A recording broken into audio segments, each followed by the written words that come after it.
interesting, very talky points here. I know this is a longer video, but there was a lot, here to unpack.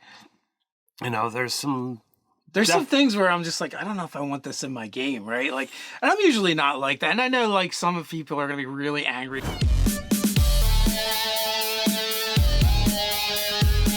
I'm Nerdarchy Ted. I'm Nerdarchy Dave. Welcome to Nerdarchy, for nerds, by nerds. All right, so it looks like we got another Unearthed Arcana to talk about today. And this one we got the Heroes of Krynn. Yes, we do. So, I mean, there's a couple things with that. Obviously, if we're talking about Krynn, we're talking about Dragonlance. I also think there's some novels on the way as well. There had been litigation, accusations, all kinds of things flying back and forth. Apparently, they've resolved all that. It looks like if they're doing Unearthed Arcana for Dragonlance, I can only imagine they're planning on releasing either an adventure that is in Dragonlance or a setting book, one or the other. But they felt the need to put this out there. Well, the way that Wizards seems to be doing things lately, I'm going to say that it's going to be part supplement, part adventure. They don't do a whole lot of campaign settings for 5th edition. So that's true, but we have got Guildmaster's got the Ravnica. We've gotten Mythic Odysseys of Theros. Mythic Odysseys of Theros. We've gotten the Eberron book, so we've gotten the Domains of Dread. So we have gotten some. But those seem to be a little bit more, like they're combined. They're part supplement, part adventure, so that you can be able to kind of take it and go. So that's my thought patterns there. All right, well, I disagree, but we're not here to talk about that today. Sure. So we're going to get 6 pages. We get one new race, one new subclass, 2 backgrounds. And a bunch of feats. Yeah, like 10 feats. So a lot of things to kind of unpack, and I know we're going to, we've done a lot of different styles for our Unearthed Arcana. We're not going to go through everything line by line here. So we're going to, hit the high points and talk about the things that, we felt spoke to us. All right, so, this is going to offer a bunch of new options for your game. I think at this point, it's a great point for us to mention. If you want more options for your game, Bergen's Book of Beasts would be a phenomenal option, which is now on Kickstarter. You can get that. It's going to add a dozen subclasses, over 200 monster stats, and a bunch of magic items. So if you back within the first 48 hours, you're going to be able to, and select the print level, you're going to be able to get Firestar Falling, the adventure that kind of goes along with it. So I definitely think this should be something that you check out and back early so you can get access to that free material. Absolutely. So go check that out. We'll put links down in the description below. So let's jump into it. The very first page is a lot of nothing really. It's just like, hey, this is Unearthed Arcana. We don't do the things that we used to do the same way. Cultural stuff, put them where you want. Make it up. But for the Kender, the description is native to the world of Krynn. Kender is a diminutive humanoids that are like humans with pointed ears and diverse appearance. Kender have a supernatural curiosity that drives them on to adventures big and small. This curiosity is said to be connected to the whimsical magic of the Feywild that some believe Kender have a high affinity for. Due to their curiosity, many Kender have found themselves falling through gates and portals to other planes and worlds. Unknown to most mortals, a magical phenomenon surrounds the Kender, spurred by their curiosity and love for trinkets, curios, and keepsakes. A Kender's pouches or pockets will be magically filled with these objects. No one knows where these objects come from, not even the Kender. This has led many Kender to be mislabeled as thieves when they fish these items out of their pockets. This is a huge, vast divergence from the Kenders that I remember from the novels. There's a ton of novels with Kenders in them. The Feywild did not exist when Dragonlance came out, and they've kind of been rewritten and to, I don't know, like to culturally make them nicer and not thieves. But I never looked at it that way. I never saw them as like being thieves. I saw them as coming from a culture where they didn't believe in personal possessions, that, you owned whatever was on you at any given time. So they would actually their feelings would get hurt if you accused them of stealing, even if they technically stole from you, because they didn't see it that way. But not only that, they would not get angry if something of yours ended up in their possession either, just culturally, like there was no personal possessions. definitely creates problems at the table when you've got players stealing from other players, especially like I've heard tale of like, you're at a crux scene, the hero goes to pull out an object and it's not there, it's on the Kender's person who's off doing something else. So like, the mission is failing or failed because they don't have that thing. So like moments like that are hilarious due to the nature of Kender, but the people whose story has been screwed up have definitely had their ire raised over these scenarios. So they've kind of taken in a direction.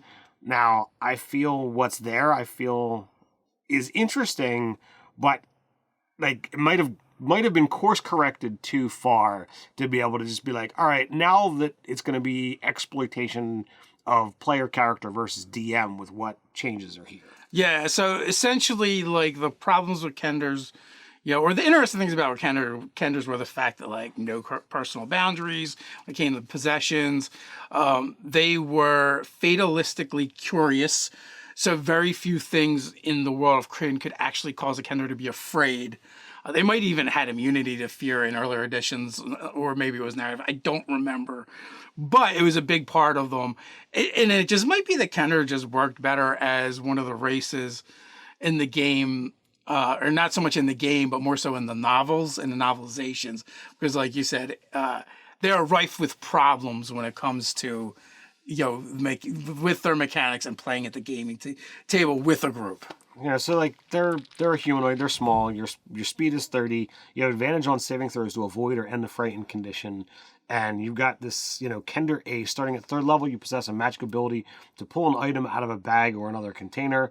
As a bonus action, you can reach in the container you're carrying a roll on the Kender Ace's table to determine what item you pull out. The object glimmers softly and disappears after an hour. And you can use the bonus action number of times equal to your proficiency bonus, and you regain all back when you finish a long rest. And there's, anywhere from 5d6 gold to like any item out of the player's handbook that's like 10 gold pieces or under. It's really interesting, the kind of stuff that's here. Like I said, I think that this list could very much be exploited of like, oh, I pull out 5d6 gold pieces.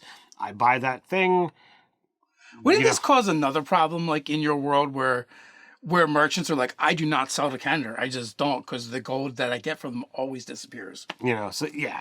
and this ability, they don't get till 3rd level. So like, unless you're an adventurer, you don't have these things. So like, maybe it's not as broad a thing for the Kender as an entire race. Yeah, but then it also goes to like take away from the existing novelizations and fiction of the race, and always being mislabeled as thieves. Right. Where like, how many 3rd level characters would you really have running around in a world? So like, there's definitely a lot of problems. I think sticking to the tried and true, aspect of what the race was, give them proficiency in sleight of hand. It might not always be at they're thieves. It's just they're naturally gifted at those abilities, and how they choose to use it is entirely up to you as a player. I think that makes the most sense. They also get an ability called Taunt.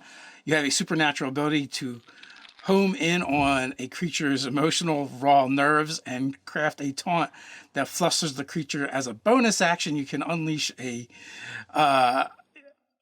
barrage of insults at a creature within 60 feet of you that can hear and understand you. The target must succeed on a wisdom saving throw, or it has disadvantage on attack rolls until the start of your next turn. You can use this bonus action a number of times equal to your proficiency bonus and regain all expended uses after you finish a long rest. This definitely works with the Kender of old and works with them. But again, like it's a supernatural ability. Like they're like Magic did it. That they just Magic did everything now.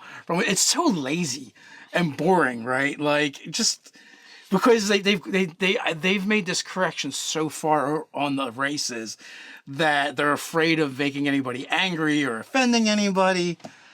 So Magic did it. It's a Feywild, Yeah, it feels, at a certain point, it just feels a little hokey to do that with everything. And I feel like you could have explained it a different way, but they want to try and still, like, there's different cultures.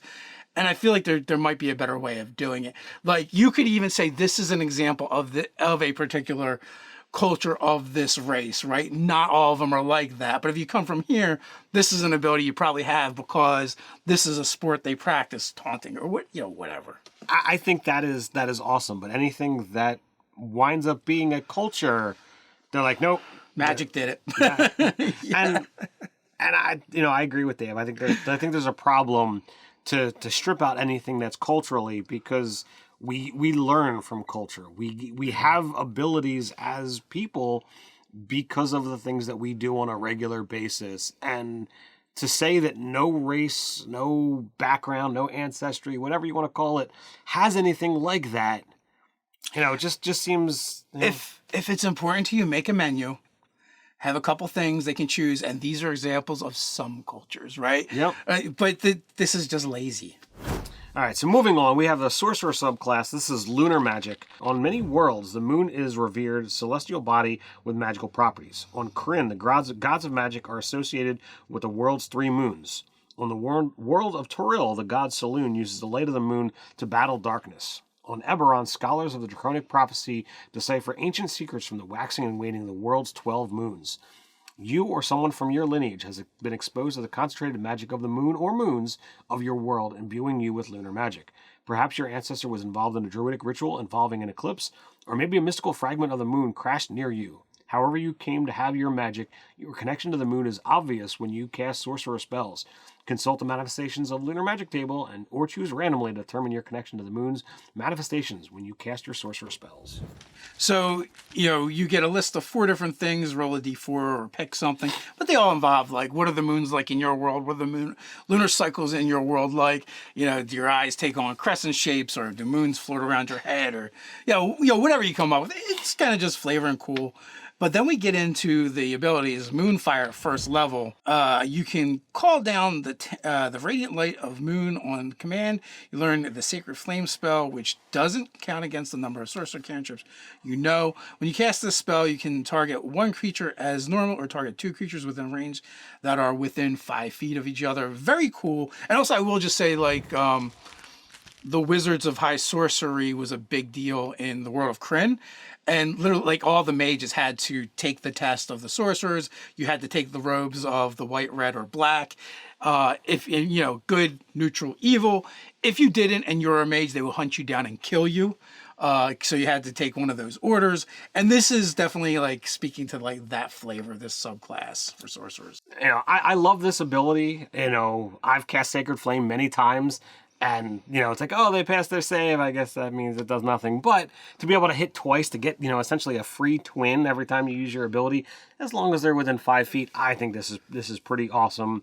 And it's not the only thing that they get at first level. So I'm definitely digging this. No, yeah, it's definitely very cool. And also, although the sorcerer with more cantrips feels a little redundant because they get so many of them anyway. But it's nice. Yeah, and I like that it expounds upon it. It's just not another cantrip, but you get a use of it in a way that other classes don't. Lunar Embodiment. You also learn additional spells when you reach certain levels in this class. And there's a cool chart that's here, and you kind of get the ability to, change it up when you finish a long rest. So, you can be like, oh, I'm currently in the full moon or in the new moon or the crescent moon. So, you technically have the nice ebb and flow, because there's 3 different lists that you get at those levels. And you can be like, okay, well, today I want this one, and then tomorrow I'm going to change that. So I like that. I think that's adds a lot of flair and flavor and versatility to Sorcerer, which doesn't normally have such options. You essentially, as you advance through the levels, with your Sorcerer level, 1st, 3rd, 5th, 7th, and 9th, that's 5 different levels that you get to add another spell to your spells known, and there's 3 different categories. Full, like you said, by the phases of the moon, full, new, and crescent. And so basically that adds 15 potentially different spells to your spells known. And like you said, you can kind of choose where you are in the each day. So it also gives you more versatility that way. You also get a free casting, which is once a day with each of those spells. So that adds a lot to a sorcerer. And, there are sorcerer spells, even if, not normally. So, whether you're, casting Fairy Fire or Dream. You know, there's everything in between. So a lot of fun things that are there. And like I said, the versatility is on point with that one. Yeah, like I know there's at least one spell that is not normally on the list. I'm pretty sure sorcerers don't usually get access to Sanctuary. Yeah, that's unless you're the Celestial Sorcerer. Yeah, so that's a little something extra. So at 6th level, we get Lunar Boons. So lunar phases influence your meta magic. Each lunar phase is associated with spells of the following schools of magic. So full moon, abjuration, conjuration, new moon, evo, and necromancy, crescent moon, divination, and transmutation. Whenever you use a meta magic on a spell from the lunar spell table or a spell of a school of magic associated with the lunar phase you are in, you can reduce the sorcery point spent by 1, minimum of 0. You can reduce the sorcery point spent on your meta magic number of times equal to your proficiency bonus, and you gain all expended uses when you finish a long rest. So by the time you're getting that's at least, you can do it at least 3 times a day. And, you know, some of them are 0. Like if you have meta magics that have a cost of 1, you just get to do them for free. Now, granted, there's a number of times a day you can do it, but it's still going to make your sorcery points go a bit further. Yeah, and that's I think a great way of extending out those points. So whether you want to use them to do even more meta magics or be able to cast even more spells off of it, you know, I think this is a supremely amount of spells and versatile spell casting with this particular sorcerer. I'm definitely digging it, and who doesn't like the moon spells? 6th level, you're also going to get Waxing and Waning. You gain greater control over the phases of your lunar magic. As a bonus action, you can expend 1 sorcery point to change the lunar phase for a different one. So this would allow you to just, I'm going to pop off 1. I now can change from Abjuration and Conjuration, but that also then changes the list of spells that I have access to. Yeah. So like, boom, more versatility. I'm digging everything that this caster can do. But we're not done yet. 14th level, you get Lunar Empowerment. Your power of the lunar phases saturates your being. Whenever you choose a lunar phase to affect your magic, you also gain the following benefits associated with that phase. Full moon, shed bright light, not bread light. Bread light. And a 10-foot radius, and dim light for additional 10 feet. In addition, you can create your choice of having advantage on saving throws while within the bright light you shed. So you and your creatures that you choose, pretty nice, advantage on saving throws. Combine that with standing next to the paladin and never fail save again. That's for full moon. You can choose new moon. You have advantage on dexterity stealth checks. In addition, while you're in dim light or darkness, attack rolls have disadvantage against you. Also not bad at all. Crescent moon, you have resistance to necrotic and radiant damage. Again, combine this with Waxing and Waning, just being able to shift the moon that you're in for a single sorcery point. Like, oh crap, we need to pass these saves. Boom, got you covered, babe. I dig it. All right, finally, our keystone ability for the subclass, Lunar Phenomenon. Your lunar phase magic bursts. As a bonus action, you can tap into a special power of the lunar phase you are currently in. Alternately, as part of the bonus action you take to change your lunar phase using your Waxing and Waning feature, you can immediately use the power of the lunar phase you are entering. Again, double downing on that 6th level ability. If you choose Full Moon, you radiate intense moonlight for a moment. Each creature of your choice within 30 feet of you must succeed on a con save against your spell save DC or be blinded until the end of your next turn. In addition, 1 creature of your choice in that area regains 3d8 hit points. So blind your enemies, help your allies. Awesome ability. New Moon, you momentarily emanate an oppressive gloom. Each creature of your choice within 30 feet has to make a dex save against your spell save or take 3d10 necrotic and have its speed reduced to 0 until the end of its next turn. In addition, you become invisible until the end of your next turn or until you make an attack or cast a spell. Crescent, you slip through light and darkness. You can magically teleport to an unoccupied space you can see within 60 feet of yourself. In addition, you also gain resistance to all damage until the start of your next turn. Once you use a phase's bonus action, you can't do so again until you finish a long rest, unless you spend 5 sorcery points to use it again. So there's some great stuff going on there. You get options. You get to use it for free once. If you can use it again if you spend sorcery points, which you kind of like that. I mean, it's expensive, but also there are some cool abilities. This might be the most powerful sorcerer origin yet. I have to agree with you. It's definitely really powerful. You're getting access to a lot of castings. You're getting reductions in your sorcery points. You're getting these cool abilities that you have the ability to kind of bounce around with that waxing and waning ability. And then this capstone ability being able to like affect a whole bunch of creatures around you, as well as give you some kind of like little advantage of like turning invisible or, you know, resistance to all these damage types. And then be able to do that again for, 5 sorcery points is a lot. But when you're 18th level and you have multiple castings of higher level spells, you could sack spells that might not do the things that you're looking for to get sorcery points to be able to do these abilities again.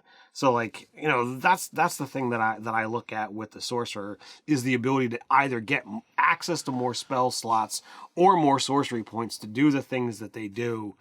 Like, I think this one is definitely going to get toned down. Yeah, if I'm reading it right, you literally get 5 extra castings a day. Mm-hmm.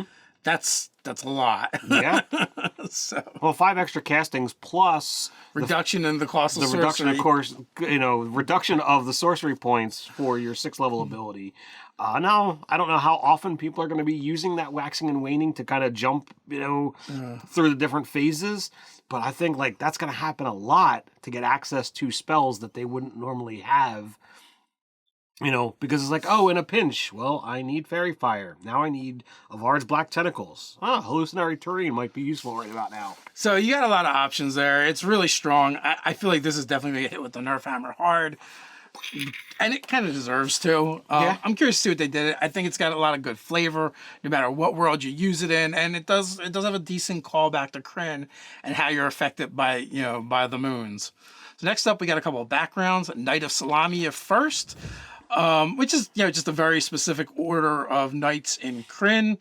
They're all kind of like paladin light at the very least, without maybe some of the holiness. And this thing is kind of just like a strip off of Outlander with a different feature, because like you get athletic survival, a musical instrument, and a language.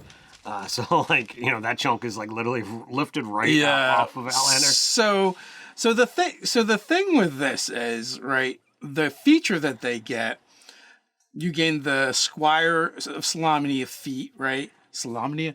I'm not even sure how you pronounce it. I feel like I'm saying salami every time I say it. But you're going to get a free feat.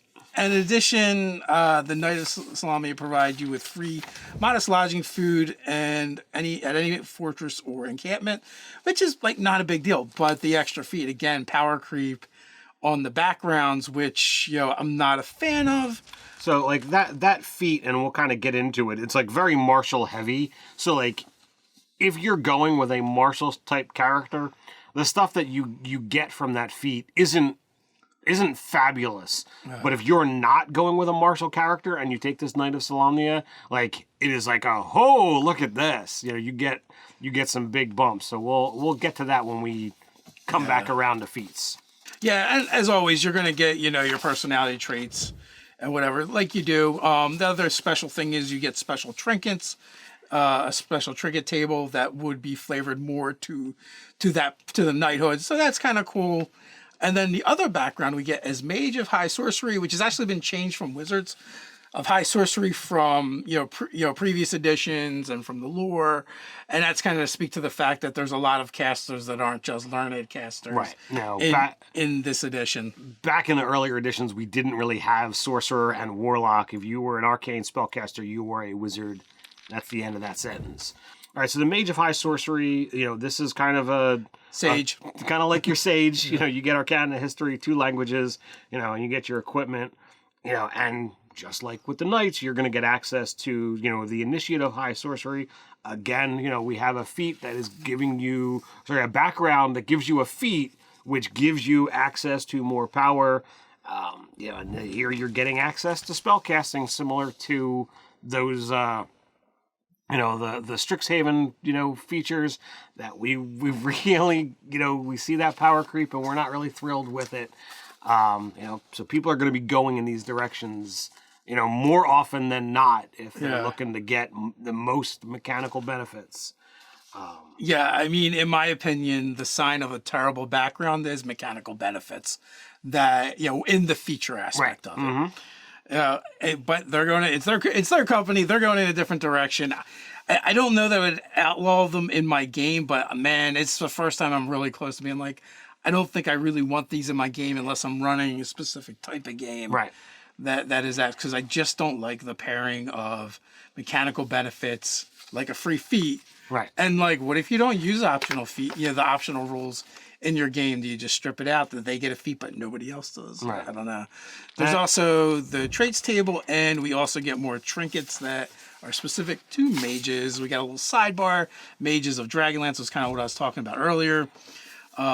Which kind of talks about like you got to you belonging to one of those. They tend to want wizards, but they'll kind of like if someone's really talented, they'll take them anyway. They're not really thrilled with the people who are like clerics and druids. They prefer more arcane. As well, it's not even that, like sorcerers and bards. The more like spontaneous casting. Right. But it's specifically called out. Spellcasters who grant their magic through devotion or who possess innate magic are less likely to be welcomed among the traditionalist mages. Nevertheless, the mages of high sorcery are shrewd and rarely let unique opportunities or individuals pass them by. So, like, that's where I viewed it as, the clerics and druids are like, okay, well, how good are you really? All right, so now we got 10 feats, right? Starting off with the Adept of the Black Robes, and it has a prereq of being 4th level, high sorcery initiate, so it's a feat tree, and any non-good alignment. Makes sense, the Black Robes were evil, as we kind of mentioned earlier. Ambitious Magic, you learn 1 2nd level spell of your choice. The 2nd level spell must be from the Evocation or Necromancy schools of magic. You can cast this feat 2nd level spell without a spell slot, or you must finish a long rest before you cast it in this way. Again, you can also cast it using spell slots that you have the appropriate level for the spell casting. Once chosen, you gain this initiate of the high sorcery feat. So all of the adepts are going to have this ability. Just the schools of magic are going to change. So you also get another ability called Life Channel, and I really like this. You can channel your life force into the power of your magic. When a creature you can see within 60 feet of you fails on a saving throw against a spell you cast, you can expend a number of hit dice equal to the level of the spell. Roll a number of hit dice equal to half the number of the hit dice expended, round it up, and the damage the triggering creature takes increases by the amount equal to the total roll of those dice. I love this. This is something that we at Nerdarchy have loved, the hit dice mechanic, and to see that it's not really been used for a lot of things. And here, like, you're seeing it. It fits so well with the Black Robes. I absolutely adore this ability. And I think this is going to get seen a lot more in the games, whether it be by good guys or bad guys. Yeah. Bad guys. Yeah. And also, I don't see it being a name type of damage either. I assume it becomes whatever the damage type of the spell. It's more of that. All right, so Adept of the Red Robes. This is, just like the last one. You're going to get access to a 2nd level spell that's going to be from Divination or Transmutation. You can cast it for free once. You can cast it using your spell slots that you already have, and then you're going to gain Magical Balance. When you make an attack roll, an ability check, or saving throw, and a roll of 9 or lower on the d20, you can use your reaction to balance fate and treat the roll as a 10. You can use the reaction a number of times equal to your proficiency bonus, and you can get them all back when you do a long rest. So this one isn't as exciting as the last one, but it's very reliable. You kind of know for attack rolls and saving throws, a lot of times, is the 10 going to get you there or not? Yeah, ability check, saving throw, or an attack roll, like those are all things that come up all the time. And for, somebody who has had bad nights or just bad luck with dice, like that's something that is, I think, far more reliable than, how often are you going to have somebody fail a saving throw and you're really looking for like, okay, now I have the hit dice to spend and I want to, tack that on. So I don't know. I think Magical Balance is going to be seen more but Life Channel's still pretty nice. Life Channel is very nice. Also, with the red robes, there's no alignment requirement, just the 4th level, and you need that other feat. Then we have Adept of the White Robes, which is, 4th level, that feat, and any non-evil alignment, protective magic, and that's the same thing. You're going to get a free spell that you can add to your list and cast once a day. It's got to be 2nd level. Abjuration and Conjuration are the schools of magic for that. And then we're going to get Protective Ward. When a creature you can see within 30 feet of you takes damage, you can use your reaction to expend the spell slot and weave a protective magic around the target. Roll a number of d4s equal to the level of the spell slot. Expend it and reduce the damage the target takes by the total rolled on the dice plus your spellcasting modifier. I like this way better than the red. I think the red kind of gets the short end of the stick. For, the dice monkeys out there, like, I think Magical Balance is nice, but I like that each one is diverse. It fits the theme of what I know of the particular robes or schools or however you want to branch those groups. So I like it. But so far, black wins, I think. Like, that's the coolest feature. Of the abilities, yeah. And I who, create content for, my own games, that's going to get seen far more than the other ones. So next up is Divine Communications, prerequisite 4th level, and you need to have the Divinely Favored feat. It's a half feat that, you increase ability score of your choice when you gain the Divinely Favored feat by 1, maximum of 20. Celestial Tongues, you learn Celestial and 2 other languages of your choice, and then you get Divine Omens. You can cast the Augury and Commune spell without a spell slot. You must finish 1d4 long rest before you can cast it again in this way.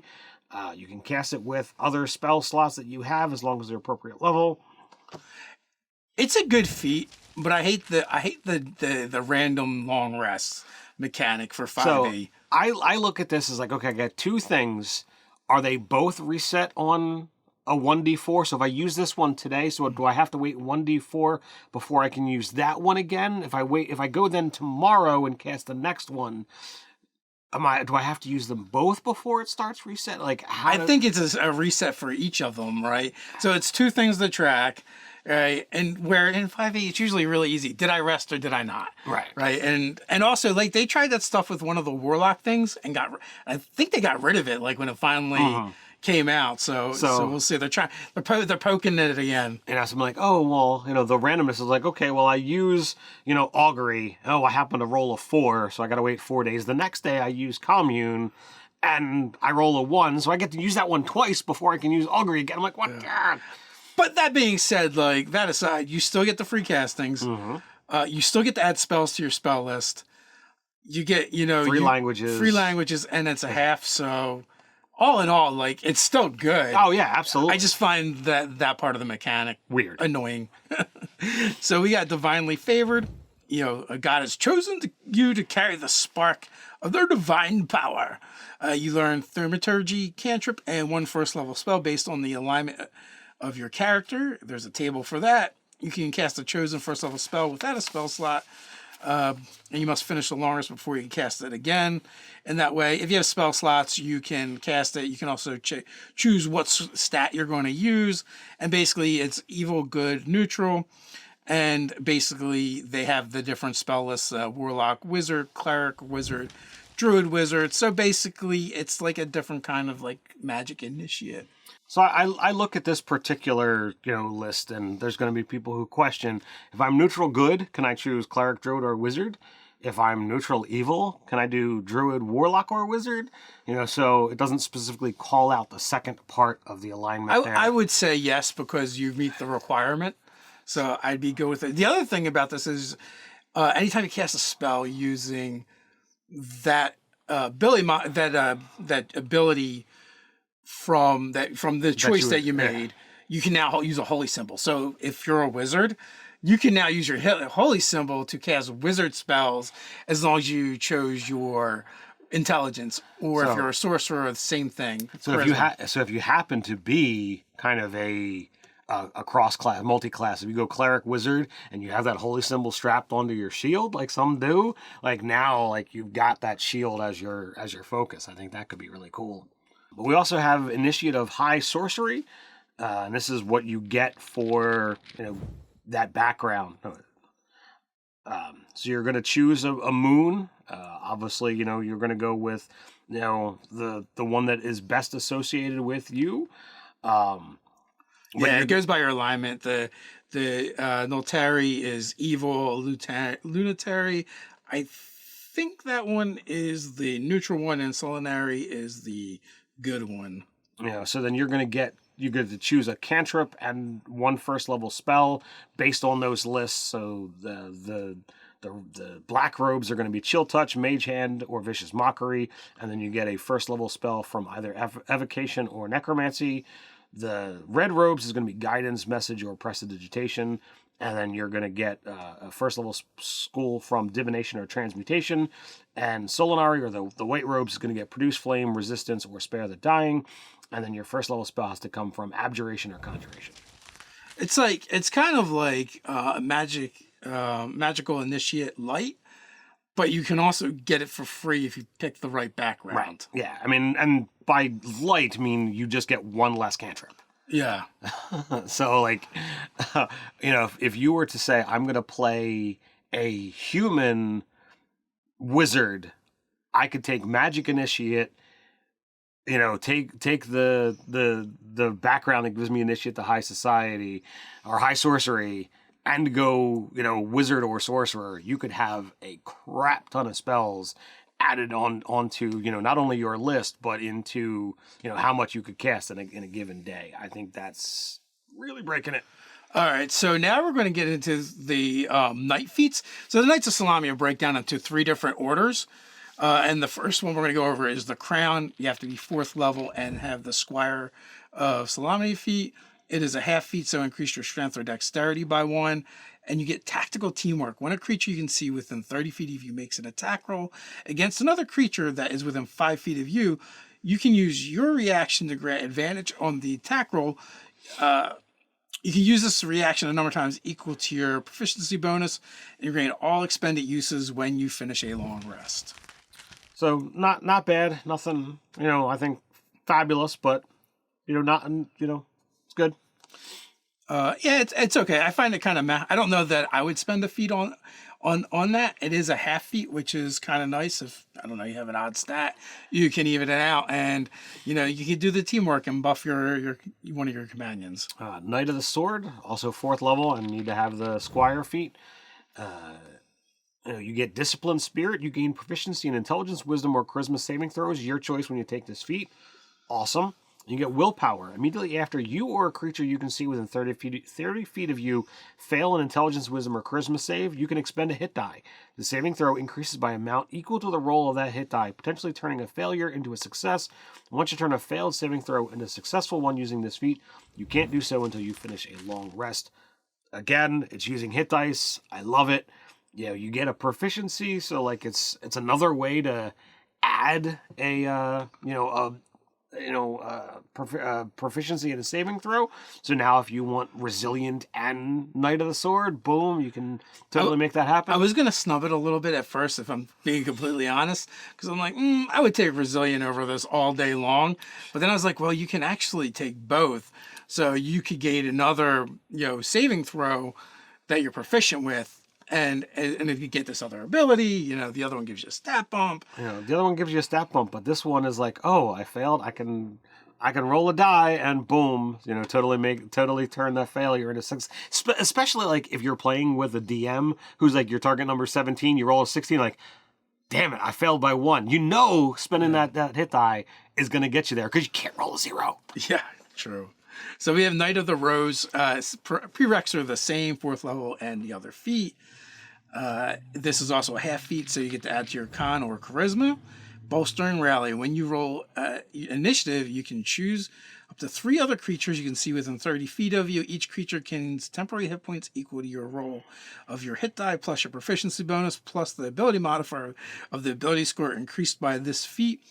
You can use this feature a number of times equal to your proficiency bonus and regain expended uses when you finish a long rest. Well, I like this because 1, it's going to go up with your proficiency bonus, both in uses and how much you're going to be able to give temporary hit points. It's a hit die roll. So it doesn't say expend the hit die. It just says that's what they get. So like, your martial classes are going to be, better at doing these kind of things, which makes sense. The martial type characters are going to be better at, being, bolstering. So I like it. There's a little caveat here of membership in multiple knightly orders. So you can technically belong to all of them, and you don't lose access to anything. So if you take... Well, it's not that you can belong, you can have been a part of them all, but you can't be in them all at the same time. It's just that you don't, like, if you switch, right, you don't lose the features that you've already gained. Right, yeah. So, like, you are part of one order, but if you were a Knight of the Crown and then went over with Knight of the Rose, you still retain your crown abilities. They don't get taken away. Yes. So mechanically nothing changes RP wise, or like you wouldn't be part of that particular brotherhood of knights anymore. Right. So here is the Squire of Salamia, right? The prereq is for squireship in the Knights of Salamia, that's an RP thing. That's just a decision that you like. I want my character to be a squire of the knighthood, and your DM says you can do that or you can't do that. And if they say yes, here's the things you can gain access to by taking that background or choosing this feat. Martial training, you've gained proficiency with medium armor and martial weapons. Defensive rider, you have advantage on saving throws made to avoid falling off of a mount. Encouraging rally, when another creature you can see within 30 feet of you makes a saving throw, you can use your reaction to inspire them. If the target can hear you and understand you, you gain advantage on the saving throw. Once you use this reaction, you don't do so again until you finish a long rest. Again, that came to one of the problems that we have with it is it's tied to a background, and you kind of get it for free. But the other side of it is, it's kind of a martial background, and it makes sense for a martial class, but you don't have to be. You could be a rogue. You could be a bard. One of the bards that don't get access to medium armor.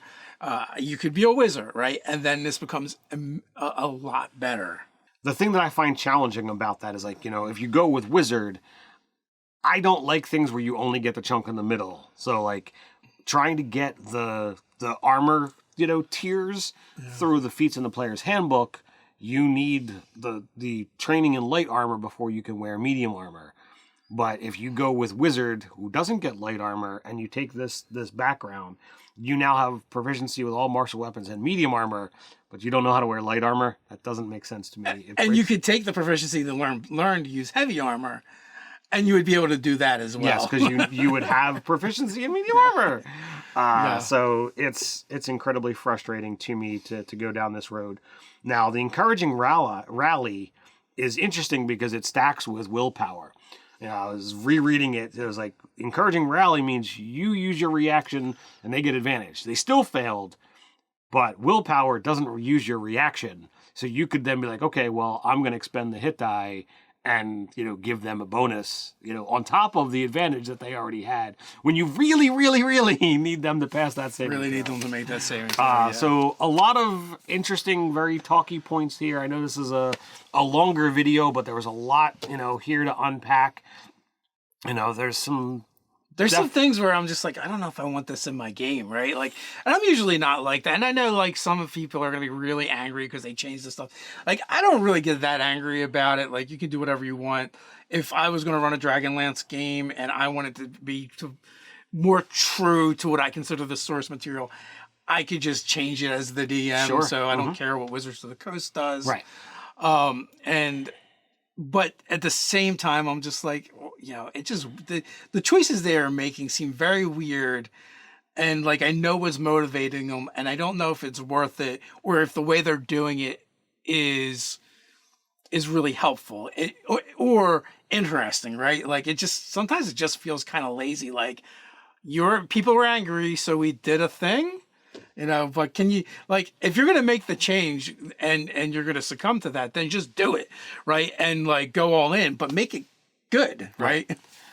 I look at this kind of stuff, and while I, shake my fist at the backgrounds that have, the mechanical benefits, I know there are people out there who are going to select them because they want the mechanical benefits. And there's people who are going to say, not in my game because they don't want them. at the end of the day, an extra spell casting is not going to make or break the game to me, because as the DM, it's just not that important. You know, if one character has a little bit more of a mechanical advantage, that sometimes is going to happen. And that's not the bread and butter for me. Like, the role-playing and the narrative story are far more important to me. So, you know, whatever, sure. Like, I know in my Unearthed Arcana, in my untraditionally arcane game, I've got a new player, and they went with one of the Strixhaven backgrounds. You know, he asked, I said, sure, why not? You know, we're playing a very wizard-heavy game, so your character had formal training. No problem, whatever. But it's a scenario that some people are going to get up in arms, and other people are going to be like, woohoo, mechanical benefits.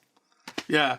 Well, I don't know. I guess it just depends at the end of the day. Is like, is it going to make your game less interesting because now, like, everyone at your table, like, is picking one of these one of what now 6 feats, as opposed to any of the other ones. You know, we'll see at the end of the day how people are feeling and where they tend to go. I mean, the Strixhaven stuff, you know, that's official material. So, like, those things are out there and are, you know, AL legal, I think. Whereas, like, you know, we'll see. Well, it depends on where Adventures League, what they're running, right, what they allow in. But what I'm curious, are they going to go back and retcon all the other backgrounds and give them something useful? Well, I mean, you know, maybe when they make their, you know, 2024 change, you know, we'll see what those kind of things look like, and maybe there'll be more options and they'll be bolstered, and that's the game that they're looking to have. Or maybe they'll have like okay, you know, we've got a tier 1 background and a tier 2 background, and, you know, if you're okay with these kind of mechanical things, you toggle your switch this way, and if not, you toggle it the other. I'm just getting burnt out on everything's going to be connected to the Feywild now. A little bit. Can we connect them to something else, please? You know, I'm okay with and not okay with at the same time. It just feels kind of lazy, right? Like, because, and it's unfortunate. Like, we know some of the people that write this stuff, and I like them, and it's hard to be really critical. But at the same time, like, I feel like we owe it to you guys and to ourselves to be honest and be like, I don't really know if I'm feeling this. Like, I'm not against the changes. I just think they can be done better. Sure. And there's definitely a lot of ways that I think, you know, like, I think specifically talking about the Kender and you know, their attachment to the Feywild and being super magical. I would love them to go through the process and say, like, okay, you know, while we are not making stat adjustments anymore, I would love it to have a caveat of, well, this is what the average one has. You know, +2 to Dex and a +1 to, you know, Charisma would, I think, apply perfectly for the Kender, because they're very social and they're very dexterous. But not all of them are going to be that. You put your stats where you want. To me, that would make sense. To make it, you know, fit for their background, you know, they've got small and nimble fingers, and this is what they do. Put in the whole thing about, you know, that they don't believe in possession, and that, you know, things left, they're just going to pick it up and this is mine now, you know, and have fun with it and stick to the lore that's been around for decades. You know, but there are problems with that kind of mentality, so they're like, nope. Put on my blinders. Yeah.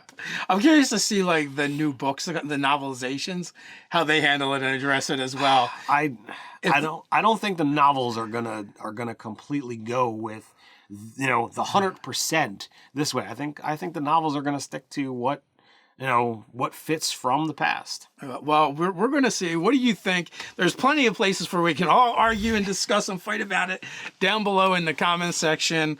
Do you like these changes and additions to the game? Hate them? Let us know in the comments below. While you're down there, don't forget to like, share, subscribe, even go ahead and click on that notification bell. You know the drill. Quick reminder, Mondays, Wednesdays, and Fridays, we drop new videos on the channel, so come on back. But you can't wait till then. No worries, we got you covered. Up here, there's a card for the last Unearthed Arcana we reviewed.